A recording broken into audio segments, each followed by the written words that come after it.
Hi everyone, I'm Adam Campbell.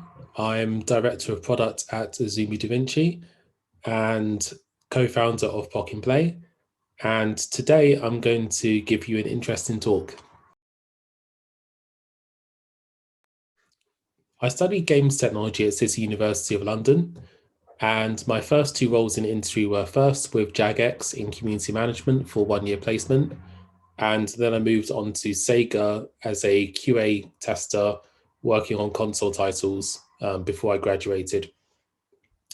Since then, I've gone on to build a career of 11 years, working at multiple companies.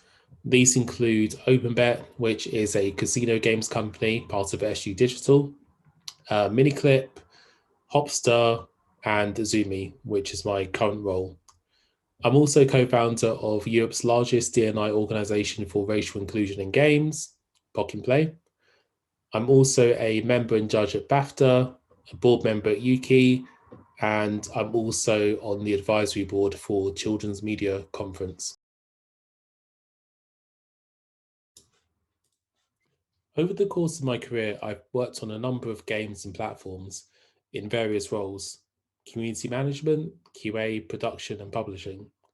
Projects I've been involved in include the award-winning Manor Monster, RuneScape, Crush 3D, Azumi Kids, and a number of associated games and platforms, Lego Legends of Chima, Hopster, educational TV and games for kids, DaVinci Learning, Superhot, Motocross Nitro, and many more.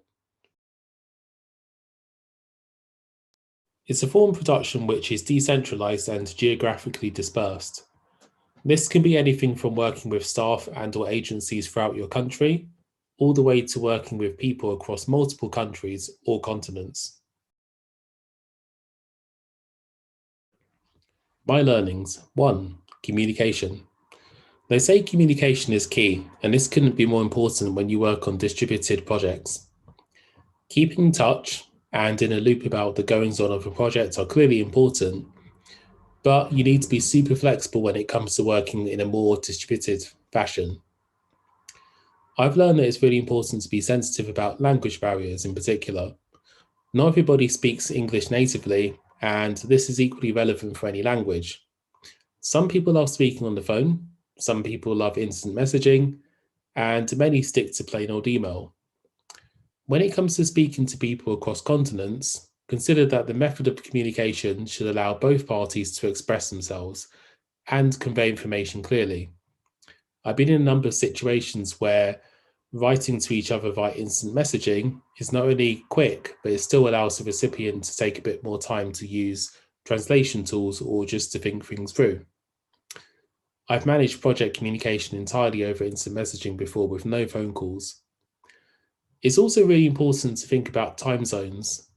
How can you localize your own working schedule to accommodate time zones? Is there a time that is better to start in order for you to speak to a team in Pune, India? Or perhaps when you're talking to a client in Malaysia, there's a better time to be communicating with them. 2. Tools. The tools we use in production have always been important.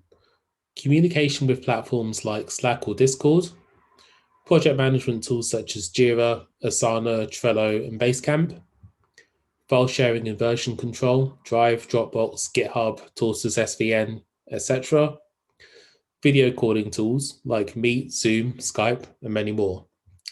These are equally important and maybe more so when you're working with external parties. Tools should be accessible and easy to add guests or to customize permissions. What works in this sense internally is not always a great fit outside. I've definitely learned that myself. Do the tools need to be localized? Are there tools and platforms that are known to work better in low connectivity environments? Are there people who move around and require mobile access? And are there any territorial restrictions? Because, be aware that social media platforms are not available everywhere. Tools should make it easier to facilitate communication from the previous step and also allow easy sharing of content and documentation. 3. Process. I'm a product director and I manage strategies around product development. and work with projects and product management processes all the time.